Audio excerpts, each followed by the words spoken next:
through the Better Sports Network. I'm Dan Malin, and I'm joined, as always, by our FSWA three-time NASCAR Rider of the Year, Matt Selz. Matt, we are road course racing at Indianapolis Motor Speedway. A lot of talk about how NASCAR may shift back to the oval next year, and this could be the last year that we could be ending the Indianapolis Grand Prix experiment after just a couple of years. It's been a disaster at times. But I love the chaos. I think it's kind of fun. It sucks for DFS at times, but what are your thoughts? I guess I have mixed opinions, right? Like, it's been chaos, but to be fair, Cotto was chaos in the first year. Mm-hmm. And then Martin Truex Jr. nearly killed Chris Buescher just the second year in a rainstorm when he couldn't. I think it was Cole Custer. Cole Custer? Either way. Nearly killed the dude. Not his fault. It's all good. They're all still alive. Charlotte Roval, I feel like the first year was kind of nuts because we had, again, MTJ getting wrecked out by, I believe, Jimmy Johnson in the final corner, and then Ryan Blaney got the win. So I don't know. I feel like the oval has kind of produced some bad races. Like, that's why we went away from it, was that you got the pole and you could just set sail and get out to like 8, 10, 12-second leads and never be seen from again, like Verstappen it. Like, Yeah. I do remember arguably the last oval race for Indianapolis, the Brickyard 400.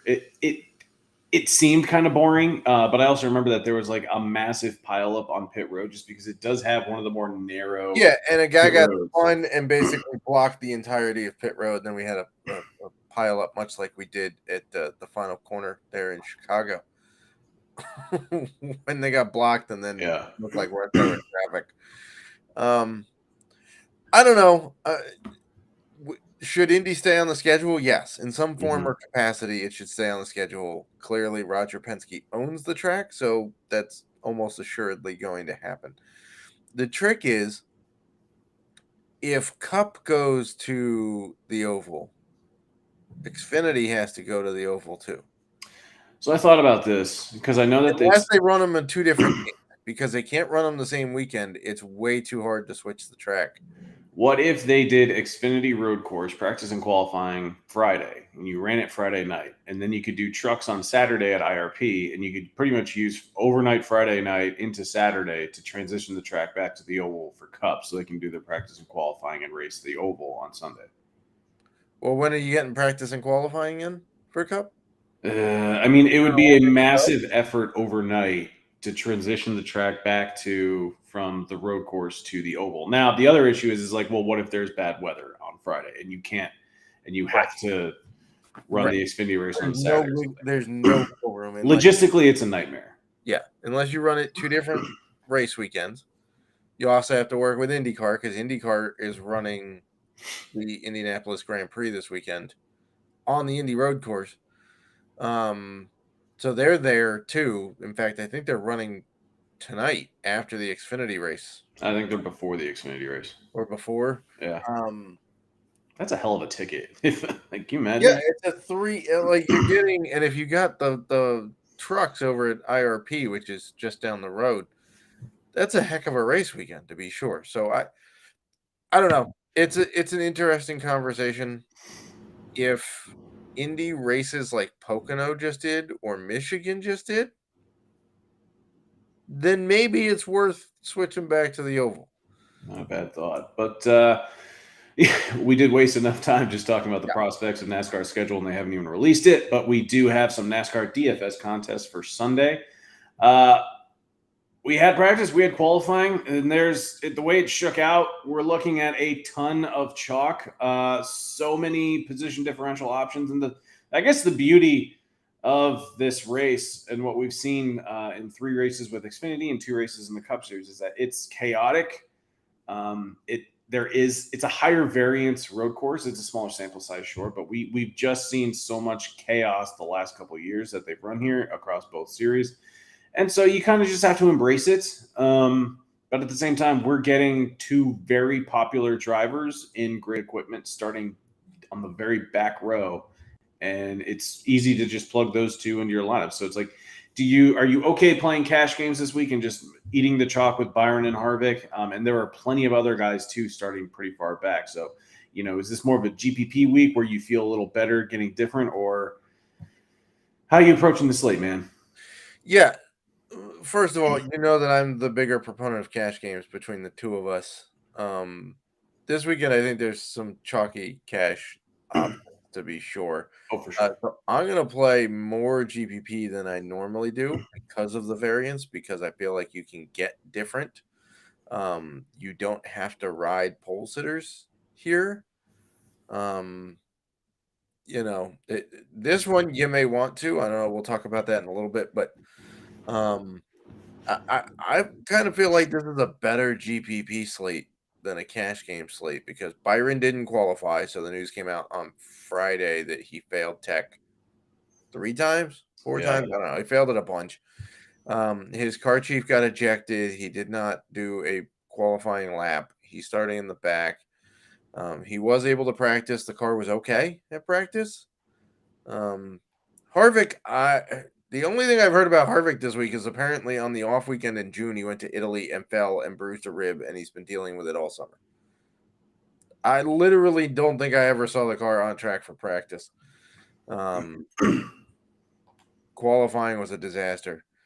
So those are some chalky plays. If we're banking on chaos, then a kind of a modified stack the back strategy has worked here. This is kind of a Daytona-ish road course from what we've seen. But in general, I do like the wonkiness that you can get with GPPs this week. That some guys it should be higher played won't be because there's higher PD dudes in the back. Now, my next question is, we have 82 laps for this race, and we'll get into track breakdown shortly because there's little to no elevation change. But 82 laps, that means at most, if there were 0 cautions, which we know will not happen, that's 57.4 Dominator points, and so just not a lot. So it's obviously a week that we target position differential overall, just like good finishes as well. But how do you think that the lack of stage breaks comes into play? Does that help the drivers that are starting up front a little bit more because, you no longer need to strategize for track position by pitting before the end of the stage and taking tires and fuel, and then assuming that everyone else at the stage break comes in, and then you would just naturally kind of move yourself up if you pitted before the stage break. Do you think it'll be more difficult for drivers to move up through the field if we don't have the stage breaks, which obviously means less cautions? I think we've seen that so far this year that the no actual stage break caution on road courses has completely flipped the script on strategy. We saw some guys at Sonoma get stuck not being able to move up with that stage break like they had been in the past. Coda, I feel like it really screwed the pole sitter coming in because we saw them go out and lead a ton of laps early and then they pitted and were never heard from again. This race has a little bit more chaos to it. I do think what we have to pay attention to more this week, more than perhaps starting spots, is where guys are in playoff bubbles and how they're going to strategize around that, right? So there's only 3 regular season races left before the playoffs. You got this week, you got next week at Watkins Glen, which is a fairly standard, less chaotic road course. And then you have the mother of all chaos in the Daytona August race, 400 miles of plate racing that anything can happen, right? So for guys who need the points and who are on the bubble, like a guy like Ty Gibbs, right? He's on the bubble. He's probably going to stay out and get stage points rather than scripting to win a race. If you are outside the bubble and you need to win the race, you will reverse engineer it to pit so that you're on the track with the best equipment possible towards the end of the race. I think it's interesting that you bring up this strategy, especially because Ty Gibbs is currently 3 points to the good. He starts P10, right. And then we have Michael McDowell, who's 3 points behind him, starting P4, and then Daniel Suarez is on the pole and he's 5 points out. So the way that qualifying shook out has huge implications. And Chase needs a win, and he's starting third. Right. So I think that's more sure. Do they want track position? Everybody always wants track position. Doesn't matter what track, doesn't matter if it's easy to pass or what. You'd rather not have to, is the point. So if they have track position, it's going to be hard to see people giving it up. But I do think playoff implications will come into play here more than we've seen in previous races. Okay. Can I ask? Okay, so what's the cutoff in points where you would say that a driver needs to race for a win? Because I already touched on McDowell and Suarez. Both of them are within 5 points of Gibbs. You have AJ Allmendinger, who's 24 points back. Now, you could say he can still probably race for points or a win. We do have 2 road courses coming up between tomorrow and next week. But then you get to like Bowman, Cindric, Elliott, and those guys are all 40 points or worse behind. Is it safe to say that those are the drivers that you think are racing for wins? Yeah, probably, because if you do the math, I think it's 45 or 50 points is the most you can get in a single race if you win and you get stage points and whatnot. So if you're 40 points back, you basically need a win, because there's no way you're going to outpoint somebody in 3 races. Like you said, Austin Cindric is 40 points out? Austin Cindric or Alex Bowman is 44 points out. Austin Cindric is 53 points out. So Alex Bowman being 44 points out, he'd have to outpoint Ty Gibbs by 16, basically 15 points a race for 3 races. It's tough. We're not talking DFS points. We're talking about like he's got to finish at least 15 points better than him, 15 spots on the track better than him in 3 straight races, and probably has to cover him with some stage points too. That's not happening at this point in the year. So obviously if we get a different winner, that changes things. Like if AJ Allmendinger somehow magically comes from a terrible starting spot to win, or Alex Bowman nabs a win, or Cindric nabs a win, then the bubble moves, right? Then Ty Gibbs would likely be out unless he's jumped the guy in front of him, right? So there's some interesting things to happen with, in terms of playoff standings. But I would say the guys that are within 20-something points are probably still believing they could point their way in if the other guys have a bad week. All right.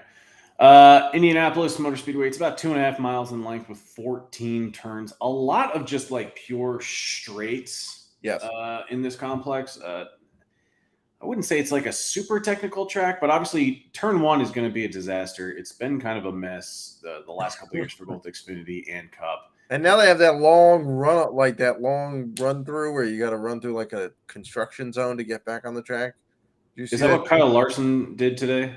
Yeah, you have to go through like a sandbagged area, like an access road, through a couple of fences that it doesn't look like you should be driving through. Get past a concrete barrier, and then you have to stop. Wait like a traditional stop, right? Wait 2 seconds at a stop sign, and then you can rejoin.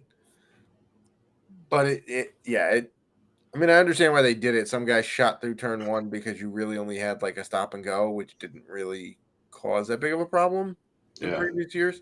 It's just you would have thought they would have dressed it up a little bit more than looking like you're driving through a construction zone.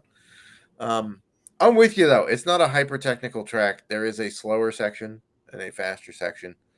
Cars that have problems with right rear grip are going to have a problem this week though. We saw that with Kyle Busch in practice. He complained that his car was getting loose in 10, and it carried all the way through until the front straightaway because everything else was right turn from turn 10 through 14, basically. So if you don't have right rear grip in your car, the second half of this track is going to be a little bit of an issue, and you're going to be losing time to guys. Now, is there any way to know who exactly has that? Not really. The coverage in practice today was not great. As Steve Letert said, with 4.5 minutes to go in qualifying, the track's about to get real busy here in the next 4 minutes. You think that's the only time they have but I'm with.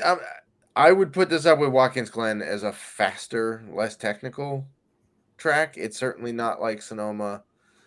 I'm not even sure it comps all that well to the Chicago street track. I don't think it comps at all, Dakota. Maybe a little because there's like some long straights at Coda and then there's some technical turns, but Coda's massive elevation change, a lot more turns, a lot longer, higher speed. So it, like with all road courses, it's pretty hard to comp it specifically to another one. Mm-hmm. All right, let's dig in. We're about halfway through the show, and we'll just start talking about the drivers. Won't try to go too quick, but we'll try to make up some ground. The 7 most expensive drivers: Martin Truex Jr., Tyler Reddick, SVG. I struggle pronouncing his name. I'm sorry, Matt. Chase Elliott, Kyle Busch, Kyle Larson, and Christopher Bell. 9,400 and up from there. They all start in the top 12. Given all the PD plays that are available to us this week, and they're cheap, how many of these guys in the top 12 that are priced up? Because there is this line between Christopher Bell and AJ Allmendinger. It's like we get these 7 drivers that can potentially dominate and win this race, and then once you get to AJ Allmendinger at 9,300, it's just like position differential after position differential. Daniel Suarez on the pole is mixed into this group as well. But when on a road course, when you see all these like PD plays, it's like you don't have as much pressure to play the pole sitter in Suarez, who does still have a shot to make the playoffs.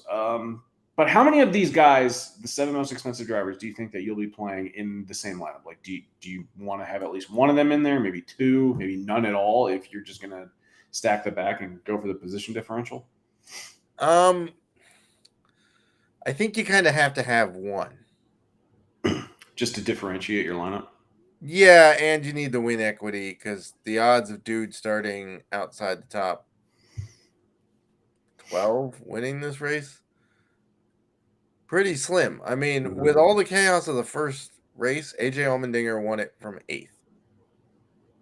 In the chaos we saw last year, Tyler Reddick won it from the pole. Granted, did not spend the entire race on the pole, led 38 of the 82 laps. But 2 races, and we've seen 2 winners from the top 10. Doesn't mean the trend continues, but road courses is pretty hard to win races starting outside the top 10, traditionally speaking. So if you want win equity, not saying you have to have the race winner in your lineup, but if you want some laps led and you want some win equity, I'm going to put at least one of these guys in a lineup. Do I want 2? I guess it depends on how you see the race, right? Like if you're banking on no chaos or very little chaos, then I could understand putting more than 2 of these guys and then just getting some cheap dudes from the bottom that you hope move up, right? Like I can see a lot of tournament lineups starting with Truex and Reddick because you're getting a ton of win equity there. And you're hoping that Reddick can get around Suarez, get the laps led. Granted, there aren't a lot, but if Reddick does lead most of the first stage and still finish top 5, good chance that he's in the optimal lineup. And then the thought is that later on, Truex gets to the front, either wins it or leads laps as well. And then with the remaining 4 drivers, you're just looking for good finishes. Right. Like if you go SVG and Bell and Suarez, starting 3 dudes in the top 8, you still have $7,300 left per slot on DK. Right? And now you want to hammer PD with the everybody's favorite play of William Byron and Kevin Harvick. And for that last spot, you got $5,800, which still gives you, I guess, okay options. I mean, not great. Like, I'd rather have an extra $100 and get Gilliland in there than being stuck at Almirola and below. But if you pick one of those 2, let's say Byron, right, and you leave off the list, and you go, okay, Eric Jones is 6,300. Now you're talking you can go get Bowman, who's super cheap, starting 9th at $6,800. Briscoe, Austin Dillon, who's getting better at road courses, right? Like you could get really creative. So that's why I'm not sure you necessarily need, like, there are, I would say, 3 distinct ways you could build this week. You could build expecting the top 10 to stay relatively intact and then get like 2 to 3 massive PD upside guys in your build, right? And that means you could play Bowman starting 9th at 6,800 because he's cheap. Daniel Suarez in what I believe to be the Sonoma winning car from last year and the Chicago winning car from this year because he's lightning fast, right? He's pretty cheap. He's going to be pretty popular. The other way you can build it is based on pure chaos and build a stack the back deal like we would do at Daytona or Talladega or Atlanta now. The other way you could do it is you kind of sit in the middle there because you believe that half the people are going to do the first way and half the people are going to do the second way, and you're going to go the route in between because if that pays off, you're going to be in no man's land and have a wide open path to moving up the leaderboard. So, so to answer your original question, it kind of depends on which way you're building your lineup. Do you need more than one of those top 7 dudes? No, don't think so. You can build with as many as 3 of them. You could build 2. So I'm going to write up a bunch of dudes. It's going to be a very deep playbook this week because there's a lot of people. And it's going to be a choose your own adventure this week. Nice. How much exposure to Byron and Harvick this week is going to be too much exposure? Like, what would you want to settle on? Like 50%? Well, you were joking that you were going to put them in all of your – every lineup was going to have both of those, and you like money. Those 2 statements don't go hand in hand. No. How much is too much? I would say anything over than like 40%. I don't know. Like, Byron's $8,900. Yeah. I mean, Harvick's like 70 what, 6? He's 73, even worse. 73. So clearly Harvick needs to do less on the track to hit value. But the question becomes, it's not value you're seeking, it's value over the field that you're seeking. And if everybody plays them and they do, let's say they hit 5x, but you also play them, you're not gaining anything over the field with that. You're holding steady, which means you still need your other 4 or 5 guys to exceed what everybody else is doing. All you've done is gotten the free square from the bingo, but you haven't gained on the field. Right. So in this position, I would almost say go under the field. Yeah, I know that is the way to go in tournaments. Cash games, I think you have to go over because I think it depends on like your strategy with cash games because I only do like one lineup for cash games and I'll just enter it in a variety of double ups and like they would easily make it. And I even like screenshot like a quick cash game lineup I threw together, but it was pretty simple. It had Allmendinger, Buescher, Byron, Hamlin, Harvick, and I think Eric Jones. Surprising that I could fit all those drivers in the same lineup, but again, it's just a cash lineup, and this is a road course, so everyone's price is a little bit depressed. And I don't really try to aim for drivers that can hit 5x value. I'm mostly looking for drivers that can get me between 40 and 50 points on a road course. And Harvick and Byron have a clear path. Now, the lack of stage breaks hurts them a little bit because the field doesn't reset. But if we're still anticipating a lot of chaos and cautions, as we've seen, okay, I don't think it's going to be an issue. But here's a question. Okay. If it rains tonight in Indy, which it's supposed to, does that mean there's a comp caution tomorrow for the Cup race because the track will have changed?